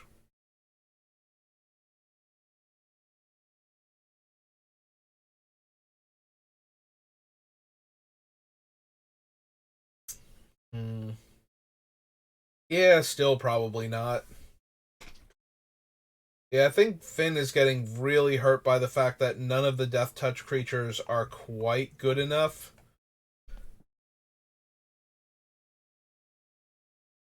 Although, and now that I'm thinking about this, I wonder if I just glossed over it when I was doing the commander sets before. I think we need to double check like cards with Death Touch just because of Finn, just to make sure. But I'm pretty sure that there's a like there's the one creature from Cold Snap that's like a 1/3 Death Touch snake that draws you a card when it connects. And then there's a variant on that from one of the commander sets where it's like all of your creatures have Death Touch, and when they deal combat damage, you draw a card. And I think something like that for Finn would be perfectly fine in the deck because it works by itself. You know, if all of our creatures have Death Touch, they're more like we're already trying to get them through anyway, so we would be able to draw the cards off of the combat damage. But also now the ones that we can't force through have Death Touch, so they're less likely to get blocked, or they're trading with things if they're getting blocked instead of just getting eaten. And we're getting to draw cards, and we might get synergy with Finn. So I do need to look that thing up though, because I'm pretty sure that's what it does. It's like a 6 or 7 mana snake from one of the commander sets. So I'll have to look that one up and see. But yeah, we'll have to double check all of the Death Touch cards and all the landfall cards and see if there's anything else we can be doing. Also, I don't think I put the Flux Mage on the list from War of the Spark, but we'll see that when we get to actual War of the Spark. Right now, I'm thinking about the Piper of the Swarm, who makes rat tokens that Karamonax would love. But yeah, it's too hard to do the rat sub theme. Like, there are enough rats that have toxic or infect that Karamonax can can go into the set and almost never hit a card, but that's not the end of the world, you know. And there will be times where we'll be able to, um, spin the top, see that we have a rat in the top 5 cards or something. Wait until we draw the card we actually want, then play Karamonax, get the rat, see the rest of the cards that are on top of our deck, maybe pick up another rat. That sort of thing. There's also a slight argument to be made at that point when I passed over what's its name? Scroll Rack, where very similar to how you could search up the Squadron Hawks and then you would use Jace's Brainstorm to put them back on top of the deck and then cast one of them to redraw the other Squadron Hawks again, so you could effectively draw 3 cards off of Jace in a single turn. Yeah, there's some of that to be had with Karamonax and putting rats on top of our deck from our hand and then getting to get those rats. But it's a lot harder to pull that off. Um, you know, with Karamonax because he's the only one that has the comes into play ability that lets us look. Whereas the Squadron Hawks, like every Squadron Hawk that you got, also had that ability. Karamonax is the only one that lets us look for rats. So, speaking of Death Touch creatures, the Questing Beast.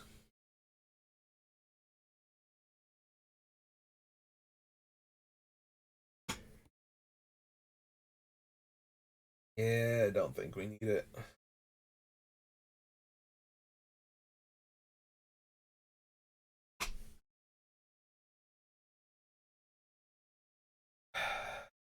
So, Return of the Wild Speaker has the benefit of instead of giving trample, being instant speed to give our creatures +3/+3 because most of them are not humans. I think we have, like, if I actually go in here and look up human, I think we have like 5. Well, it says 16, so we have way more than I thought we did. But I think out of the ones that have toxic and infect, there's a lot less. Yeah, these are all ones that help our other things deal damage. None of them are themselves the things that we need to buff.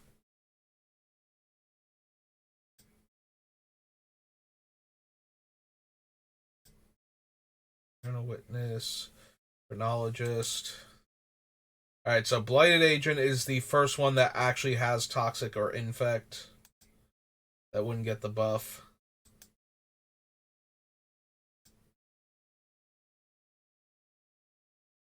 And yeah, that is it. So, while it's not. Well, we have a lot more humans than I thought we did. Um,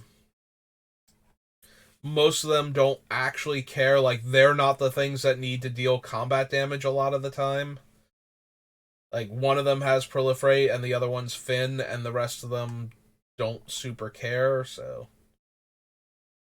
It's still enough, though, that with that many humans in the deck, that I don't necessarily want an overrun that's not buffing them, even if it's not the most helpful for our poison plan. Or, like, not the most helpful, not the least helpful for our poison plan, because most of our things will get the +3/+3 at instant speed. Alright, what else we got?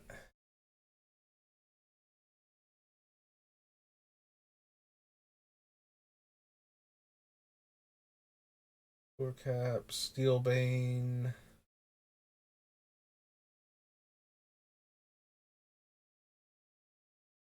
I'm not entirely opposed to Steelbane Hydra. I just don't think we have quite enough room for it. Like, yeah, we can proliferate onto it, and then we have more counters to remove to destroy more stuff, but.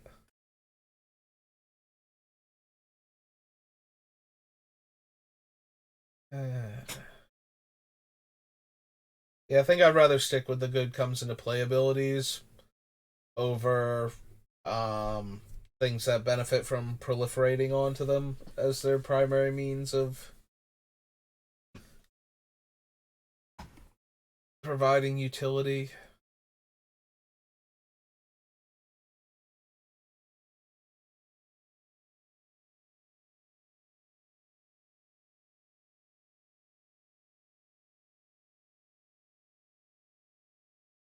Target attacking creature where X is Baron's power. Yeah, none of those are super helpful. Greyhenge is strong, but most of our guys are too tiny, so Greyhenge is going to be like 7 mana most of the time. 6 mana.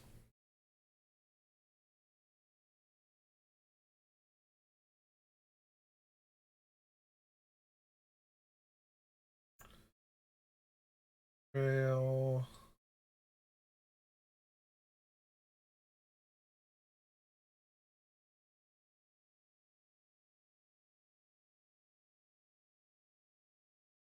No. No. Wildborn. Wish Claw.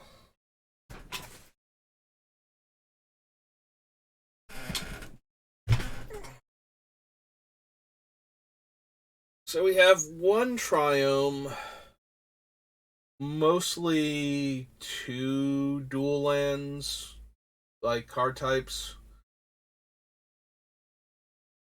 We might have as many as four for the cottage and the lake, but we don't really care about the gingerbread house making food tokens. Then again, I didn't really want to put a creature on top of my deck to begin with the Volrath Stronghold, and that's repeatable, so probably don't need Witch's Cottage either.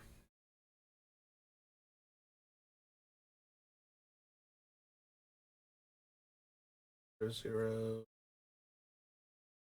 Nope. Throne. Throne. Time Spiral. Another one of my favorite sets. I mentioned this before. Time Spiral was very bad as a like standard legal set because it raised the complexity of Magic to basically the highest it's ever been. Time Spiral block is just full of confusing, weird cards that don't make sense to newer players, especially. If you are a long-standing and franchise player, Time Spiral block, especially Time Spiral itself, is just a whole lot of like Captain America pointing, I get that reference. Like literally this entire set is something that was designed entirely so I could do that. And yes, I did get basically every reference in this set. Since they are all callbacks to things set on Dominaria, and back when Magic did not have more than like 12 expansion sets, I used to know like cards by their flavor text and their artist, so I had a very, very detailed understanding of the set. And while that's atrophied over time, and like being able to remember the game text alone is kind of fuzzy, especially as more and more cards get added. I did get literally all of these, so. And I appreciated a lot of them too. I like the things like the creature that is a combination of the flanking knights and the um clergy of the holy nimbus, where it can't be destroyed and your opponent has to spend mana to stop it from regenerating constantly. um like little weird things like that. It's like that's an obscure card from Legends that almost nobody else is going to even know exists. I remember it exists though, and I am happy that I know that reference. Like I get all of these, so yes, by all means. Brass Snap being a flying brass man. Brian Elemental being exhaustion as a morph effect.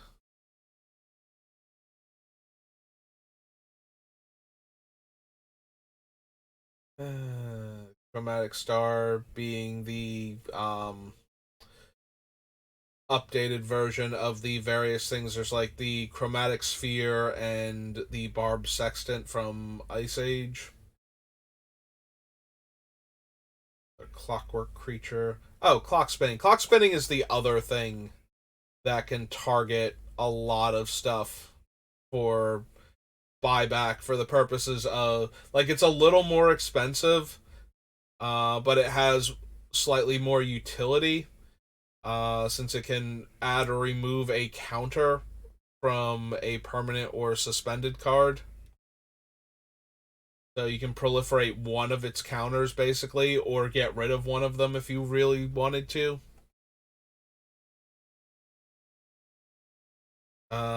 Unfortunately, we don't have a ton of things that care about the counters on them. We're way more interested in putting counters on players, which there were poison counters back then, but they didn't bother to give clock spinning that level of utility.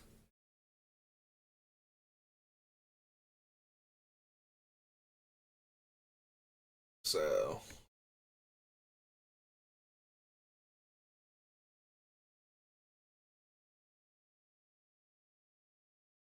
yeah, I don't think we want clock spinning in addition to Whim of Volrath.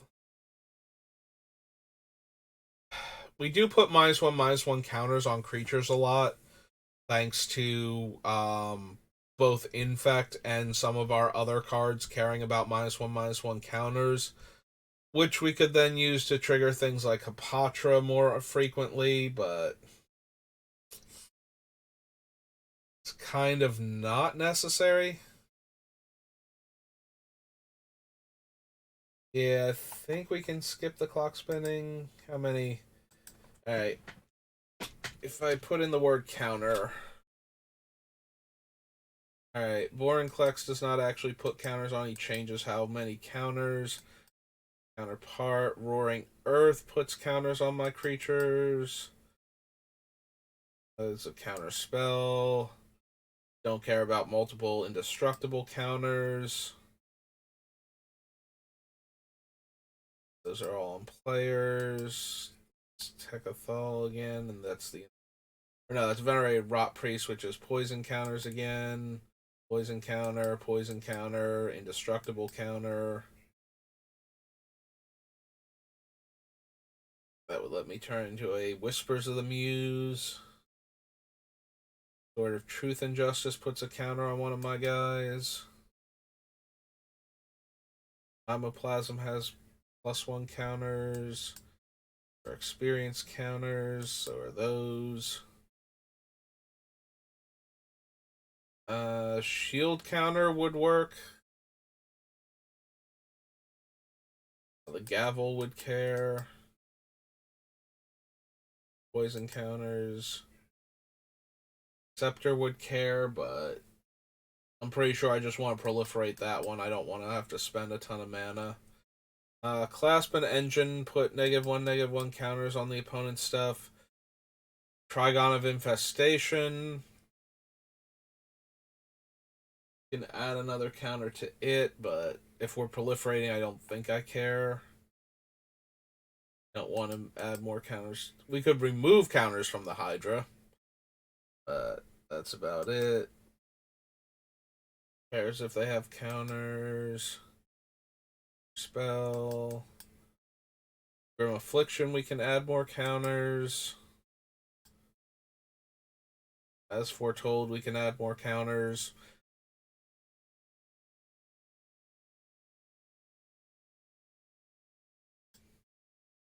Archfiend, we could add more counters if we decide to run it. There's a Patra. Who would care that we're adding counters? Skydiver can add a 1/1 counter. Pollenbright can add a 1/1 counter. Rollis can add 2 1/1 counters. We're back on Vorinclex again. Okay. So we have a fair number of them, plus the all of the infect creatures giving -1 counters. That being said, none of them are like, oh yeah, no, I desperately want to add more counters to this. It's more along the lines of either I needed to add more poison counters first and foremost, which is what most of our deck does anyway, or I needed to be doing something else and adding counters, so that way the counters are relevant, or the counters themselves have to be more unique. Like the one adding shield counters is kind of okay to proliferate onto, since you will always lose that shield counter um, when you're running it normally in Commander or in anything actually. Yeah, I'm starting to do that thing like I said in Commander, and I'm like, no, that's not quite right. I'm catching myself very quickly, but it is starting to wear me down. We've been going for about 2 hours. So I think we might stop with Time Spiral here before I get a little too out there.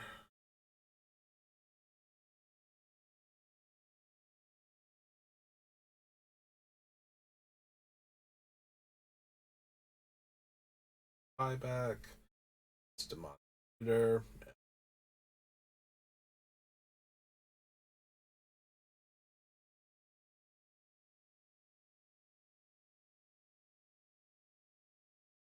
Camera.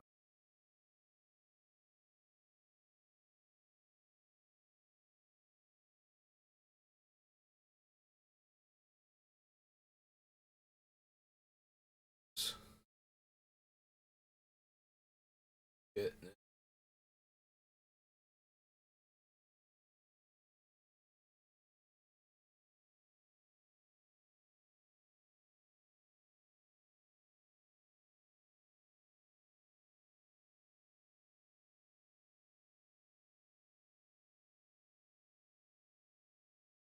Sliver, Gauntlet of Power, Gem Hide Sliver.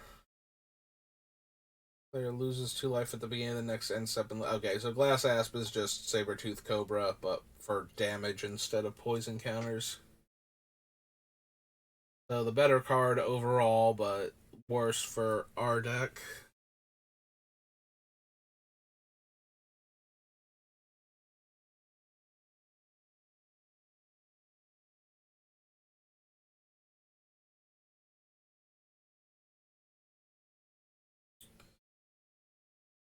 I don't think we need actual Croson Grip when we have all the other stuff and the comes into play effects top of that, so I think we can pass there.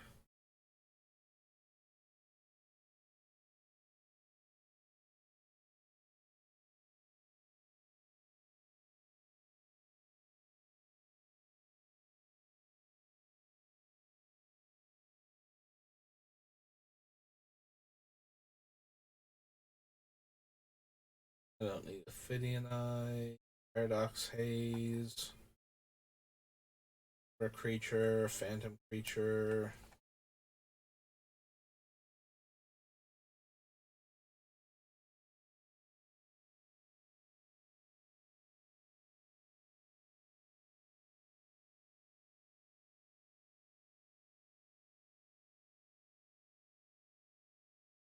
Creature that entered the battlefield.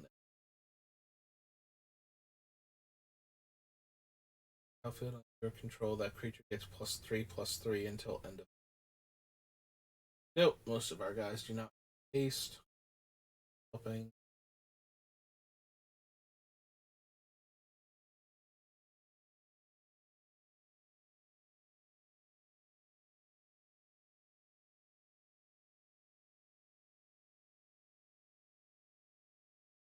Don't think we need Search for Tomorrow. Very mana efficient, being able to suspend for a single green, so sometimes that can be helpful, but I think we'd rather have the effect on creatures. Like, I would rather have more creatures that search for lands and put them into play at this point than more spells. I think we've got enough spells, and the other spells are getting us like 2 land at a time, or can get us dual lands. If we're running Nature's Lure, 3 visits, and what was the other one? Nature's Lure, 3 visits. Farseek can all get us like our dual lands and our Triome and whatnot. So,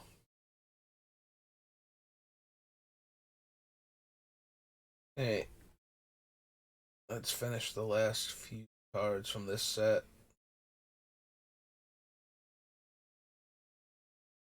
Gonna use some of the time I have before work to just crash, I think, and power nap for like an hour after we get done here.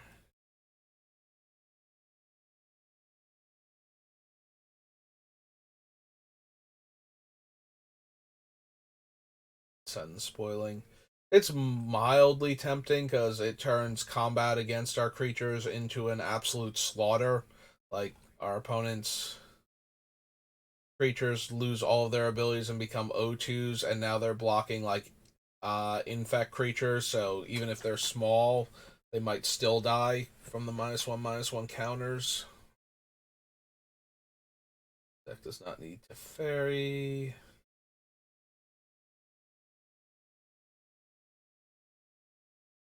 Elon's not doing anything for the deck.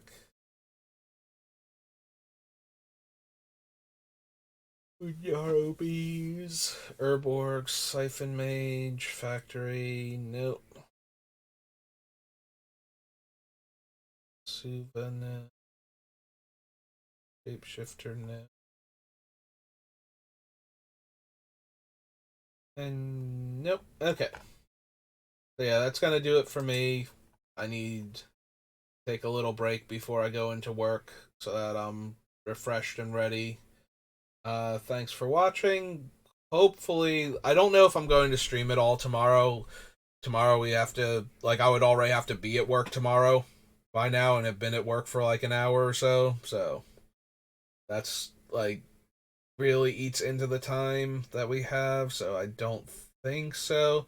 Wednesday we're not scheduled to go in until 5 again, so maybe Wednesday we can get the last couple sets done, and then Thursday we can start with the actual deck construction.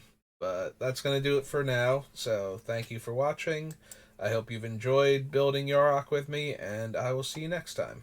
Have a good rest of your day.